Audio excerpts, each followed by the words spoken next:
Especially betting apps మీద, అదేవిధంగా loan apps మీద ఎటువంటి ప్రత్యేక చట్టాలు లేవు. ఓకే. బెట్టింగ్ మీద యాంటీ అంటే బెట్టింగ్ దీన్ని అడ్వాంటేజ్‌గా తీసుకోవచ్చు. అవును. తీసుకొని ఒక సింపుల్‌గా ఒక అప్లికేషన్ మీరు చూస్తే లైక్ ఇదొక టైప్ ఆఫ్ ఆర్థిక మాంద్యాన్ని క్రియేట్ చేయటం, అవును. ఆర్థిక దోపిడీకి కారణం. అంటే ఒక బయోవార్ లాంటిది.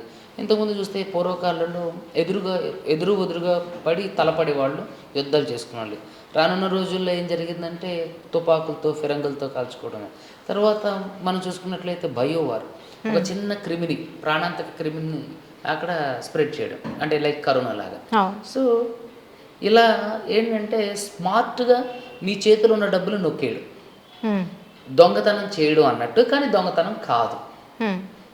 మోసం చేయడం అన్నట్టు, కానీ మోసానికి ఆధారాలు ఉండవు. ఓకే. యాప్ ద్వారా డబ్బులు చేస్తాను. సో ఎవరికైనా తెలిసినా సరే, పోలీసులకి కంప్లైంట్ ఇచ్చినా సరే ఎవరిని పట్టుకోవాలి? ఎవరి మీద ఎఫ్ఐఆర్ చేయాలి? ఎక్కడ ఇన్వెస్టిగేషన్ స్టార్ట్ చేయాలి? ఎక్కడ ఎండ్ చేయాలి? ఒకవేళ ఎఫ్ఐఆర్ ఫైల్ చేస్తే కోర్టుకు వెళ్ళి సమాధానం చెప్పాలి. సో వాడి స్ట్రెస్ అది వీళ్ళు తీసుకోరు.